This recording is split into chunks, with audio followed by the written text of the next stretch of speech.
Good morning and welcome to Sports Desk live on Comcast Channel 26, also streamed on Facebook. I'm your host, Ed Nunez, along with producer Alden Niawani. Our very special guest today is legendary Eastern New Mexico play-by-play broadcaster Doc Elder, beginning his 30th year as the voice of the Greyhounds and someone who I've just recently got to know a little bit. We're just got named to the New Mexico Sports Hall of Fame board together. Doc, welcome to the show. That is. Doc, you mentioned 30 years with Eastern New Mexico, and you're also starting your teaching out there, which you teach history out there. You're very busy in Portales. Tell us a little bit today about your schedule with your history courses today. You mentioned some to me the other day, and I'm looking around my library here. I've got a lot of history books, and you and I had a brief talk the other day about some history. Tell us a little bit about the courses you teach out there.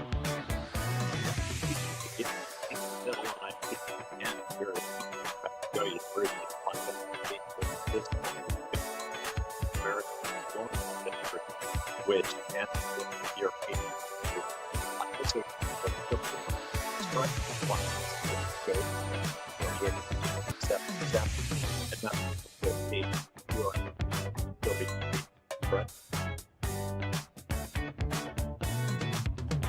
Doc, can you tilt your phone up a little bit? We're trying to get your image of you. There you go. That's much better. It's probably better without my image yet. No, you know what? Doc, you're a busy guy, man. We like I said, you've been the voice out there at Eastern New Mexico for so many years. And Doc, I'm sure you heard the news. Jack Nixon is going to retire as the voice of the New Mexico State Aggies at the end of the year, and Jack is a legendary broadcaster right along your lines there. And I want to give, of course, Jack shout out today. What a great job. And he's been there for so long. He's like an institution there, like you are at Eastern New Mexico. So all congratulations to Jack Nixon. And Ed, kind of an interesting story. I've gotten to know Jack over the years because we'll occasionally play games against New Mexico State in basketball. And I was so intimidated by him, I couldn't really go up and introduce myself. But we host a communication conference here at Eastern New Mexico University every year. And I actually got a chance to serve on a panel with him.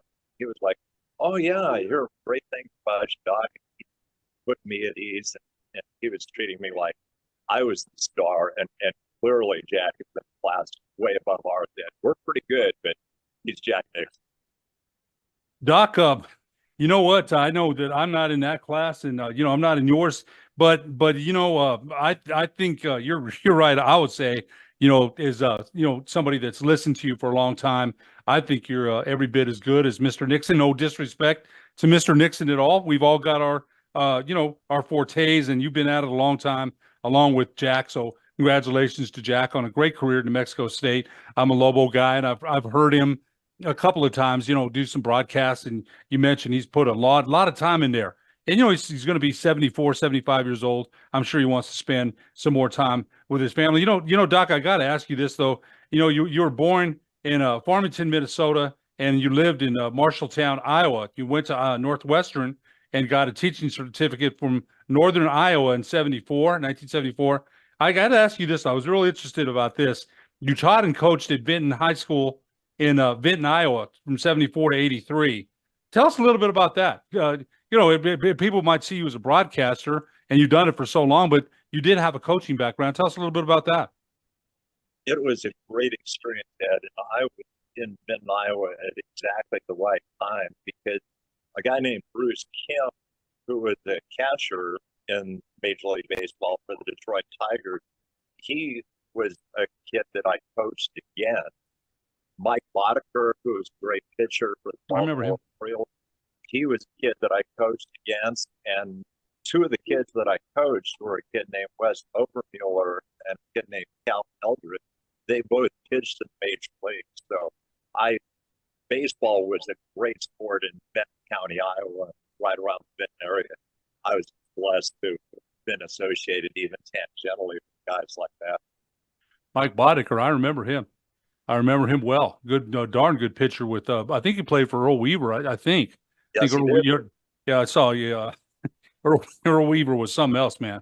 He really was. Him and Billy Martin and those guys, those are the managers at that time that would come out and kick the dirt on you. And, they really were a show, man. They really were, especially Earl. But I got to ask you, what was it about broadcasting that interested you at a young age? Did you listen? I mean, back in the day, there's great voices, Dick Enberg, Kurt Gowdy. I still love to listen to Charlie Jones. Charlie Jones is underrated. A lot of people forget Charlie Jones, but Charlie Jones was one of the best. What interested you about broadcasting in sports?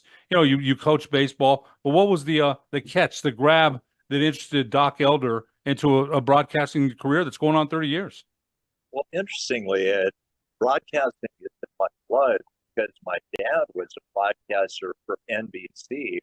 He was at WMAQ in Chicago, and he was a legendary sportscaster back in the 40s and early 50s.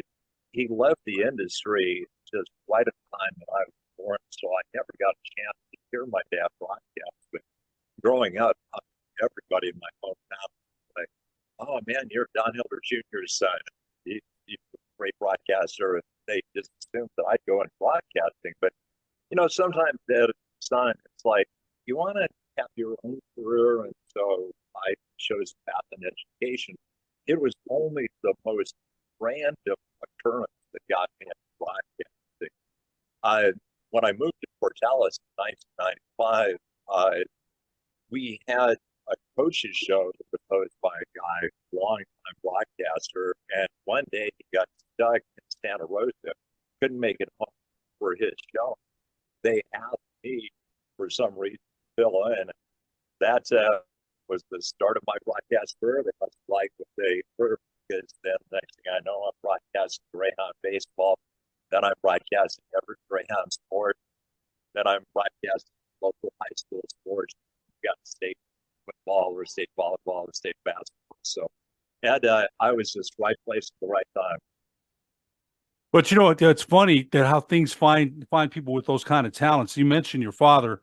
Yeah, I told you my son is doing some broadcasting with us at ProView Networks and on a Pit Press podcast that we do, and I'm real proud of him. He's an attorney by trade. He's not about to quit his job as an attorney and to quit, to be a broadcaster. Nothing against that field. He's got a career, but he's I think we get to do games together. I'm the play-by-play. He's the color guy. We flip. And not many fathers and sons get to do that, man. They really don't. So, I'm enjoying it while I can do it. But I think, you said that, look what happened, though. You said it was by chance. Well, that chance lasted 30 years, and you got it here. I was hired by Eastern New Mexico to be the host of the Sports Look on KENW TV. And, so that it may have been by chance, but when you started it and here you are looking at 30 years, you must have really enjoyed it. I mean, I don't know if you were able to talk to your father about it or not, or if he was already gone by then, but they always say it's in the DNA somewhere, right? And Ed, it's interesting. We have a number of things in common. That you're the outstanding voice of Western New Mexico University Athletic. I get to do Eastern. Your son gets a chance to broadcast with you. My son was broadcast journalism major at Eastern, and he and I combined for broadcasts on a number of occasions. So I've had that same pleasure of sitting right next to my son, sharing podcast. You know what? I bet you were as proud as I was. I remember when my son did a game with me when he was 20 years old, and he was coaching at St. Pius here in town. And I'll tell you one thing: he was as natural as anyone I ever. For a color guy, he broke down the game because he was a coach, and he was as natural as anyone I ever heard at that time. He stepped back a little bit. He was going to law school, and then he resumed his career. And now, he's got his own play-by-play assignments with ProView Networks. He does his own thing, and we still get to broadcast together. So again, you getting that feeling with your son, and I know you're looking on, and he's got his style, you've got yours, right? And but you're listening with an intent ear. I know I do that for every broadcast my son does. I listen with a very intent ear, and then afterward he'll call me. What'd you think? What'd you think? And we'll go over some stuff. But by his own, he's got to do things where it makes him comfortable. He can't be Ed Nunez any more than I can be Doc Elder or I can be Jack Nixon. But he's got influence by hearing me, like your son had influence in hearing you and your name you're a humble, gracious man. You really are. But I talked to somebody last night, and I'll give you a quote from him later in the show.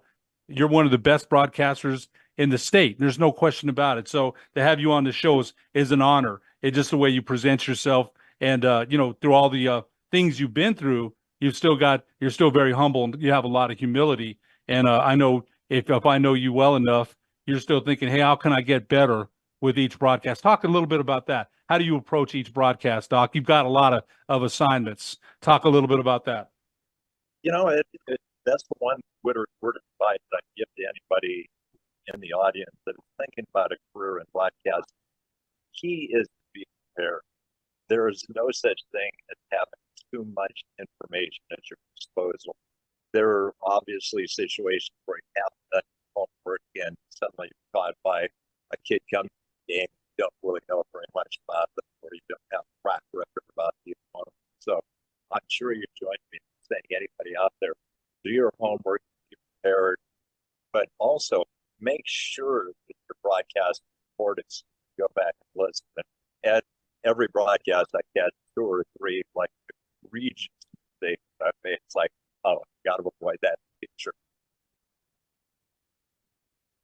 The other thing that Scott Galletti, who's a great broadcaster with former broadcaster UNM, now the voice of New Mexico Highlands, he would really tell me about the names. The pronunciation guide was so important. You get a pronunciation guide at Eastern, I get one at Western, and those are important. Talk a little bit about that, because someone is always listening, Doc. Someone's always listening, and they're going to come and say, you got my son's name right, or I've had people come up to me and tell me, one lady said last year about her daughter, I didn't even know this lady. Hey, I appreciate you always pumping her up when others had quit on her. So there's people listening. So talk a little bit about the pronunciation guide and how important that is. And it's amazing that we're having this conversation today instead of like this time yesterday, because we had a get together for the women's basketball team at Eastern New Mexico University right before the start of the semester. And we have a young lady on our team. You may remember Shauna Hunter. She was our best player by far last year. And if you just look at her first name, you think that it's pronounced Shanna. But I found out over Shauna. And last night she came up and said, Doc, I got to tell you, my parents live in Trenton, New Jersey. They didn't get a chance to come see me play. They listened to every game, and they just really appreciated the personalized way that you talk about me. So something like that, Ed, I know for you it's the same, but that means the world get feedback like that. You know what? It's important. Like you said, the preparation. I got to say one thing about my son, that kid, he's a lawyer by trade, right? So he researches. The show that him and I do, the Road to the Pit, he has us on an outline because he knows I'm prone to have stories with you and other people. I'll go off on stories, right? So he has us on an outline, and I have to laugh about it. He's like, okay, first 2 questions are yours, Dad, then the next 2, but it works. He puts a lot of work. So the prep is important. All those things you mentioned, personalized touch. You're not in the position you're in without having that person. You're the voice of the Hounds, man. And I'm the voice of the Mustangs. I take that very seriously, just as much as you take. I'm a Lobo, right? I live in Albuquerque. When I'm in Silver City, I'm a Mustang. And I've spent a lot of time there and about to spend more time there, and I'm looking forward to it. Doc, we're going to take a break, and when we come back, we'll get some great pictures of you up and some quotes I have from some people that know you well after these messages on the sports desk. Great job, Doc. Can you hear me? Oh, yeah.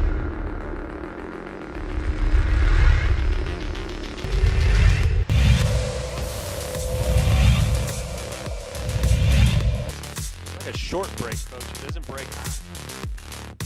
Dash cuts it. That one. It popped up towards left field. And that one is gone. J.J. Utash. J.J. Utash says, we're not done.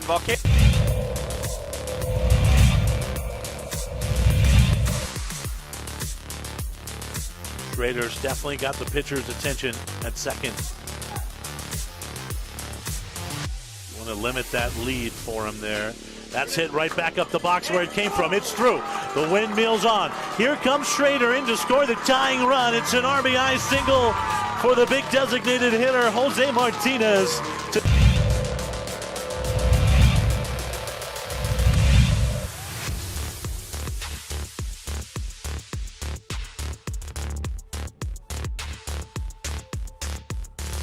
There goes Madrid in lane 4. He's got Gomez in lane 3 right behind him.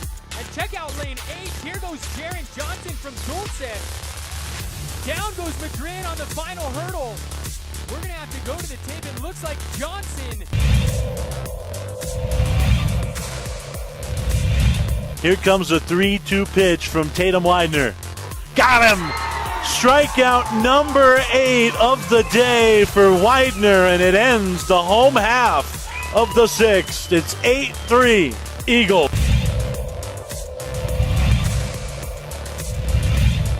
Tatum, your fastest qualifiers at 53.3. Final exchange. It's going to come down to the final leg.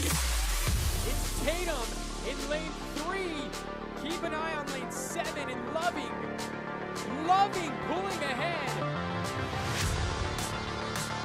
And it looks like Loving.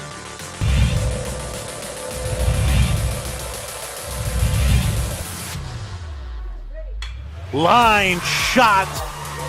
Dives! Can't make the play. In comes Camphis to score the go-ahead run. It's a 2-run double for the hottest Eagle bat in the lineup, Hoffman.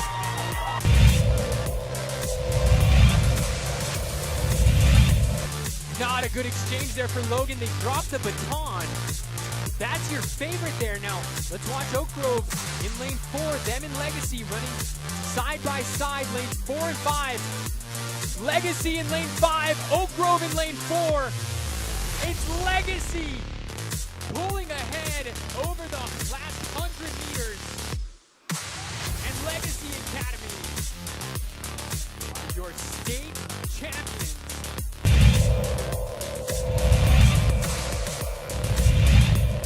Isaac Martinez at the plate, .356 batting average for Los Lunas. Rips that one towards the second baseman. Catch is made. The throw to first base. They get J.J. Utash, so it's a double play for Volcano Vista.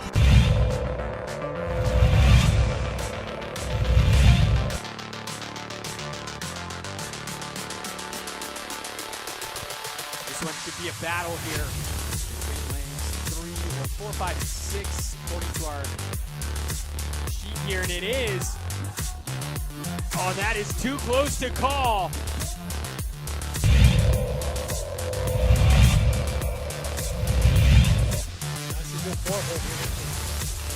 Ooh, nice cut for Massey. And that is going to be the 3rd home run of the day for Volcano Vista. It's a 2-run bomb for the catcher, Noah Massey. And that makes the score 10-0 here in the bottom of the 4th.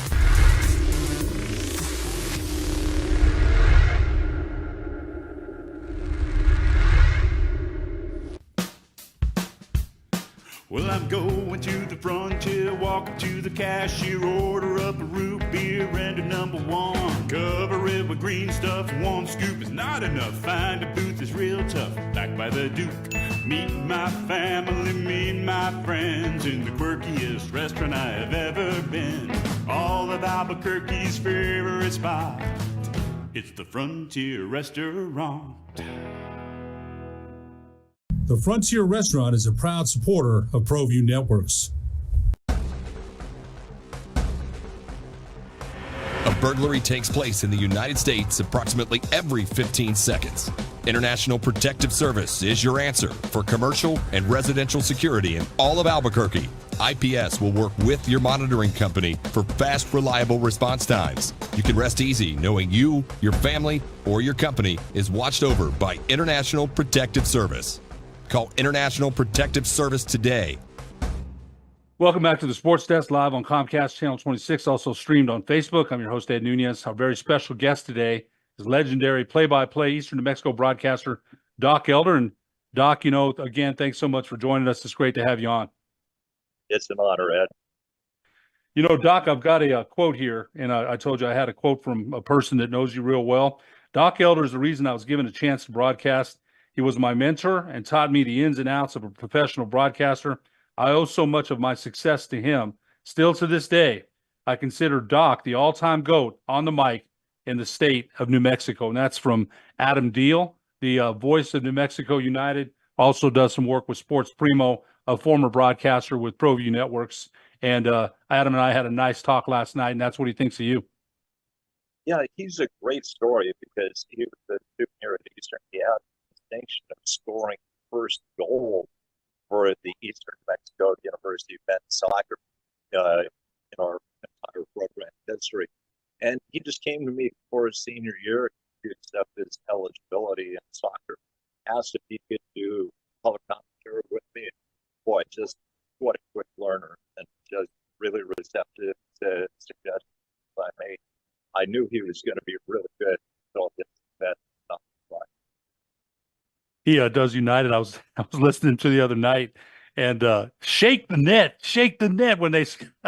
So I called him the other night, man, and I told him that I love that call there, and him and I are still really good friends. And I don't get to talk to him a lot, but when we do, we have a lot to talk about, and he just thinks the world of you. You know, Doc, I wanted to make sure this we got this in too. You won your first Lone Star Broadcaster of the Year in 2012, or that was the, I'm sorry, it was 2012 that you won that, the first one? Yes. Okay, and then you were in 2014 inducted into the Eastern New Mexico Athletic Hall of Fame. You've also fortunate enough to win 13 New Mexico Broadcasters Association Sportscaster of the Year awards for the medium market category. You were inducted into the New Mexico Broadcasters Association Hall of Fame in 2012. You know, Doc, you're a humble guy, you're a gracious man, but these awards, what have they meant to you? What do they mean to you? Again, you're not anywhere near retiring. You've got work to do with the Hounds, and they keep you busy, like the Mustangs keep me busy. But what did those? There's some great pictures. I love that one. That one there, I loved it. What are these? What are these awards meant? What have they meant to you, Doc? Looking back on your career. Well, Ed, it may sound like I'm just supporting you, but for me, it's the student athlete that won those awards. They provided heroic exploits. All I did was try to find appropriate words to describe what I was seeing on the field on the court. So I owe all of the success that I have to the great student athletes that have had a chance to play. Yeah, it's quite a career. You mentioned Jack Nixon. You gave him his flowers. He deserves them. So do you.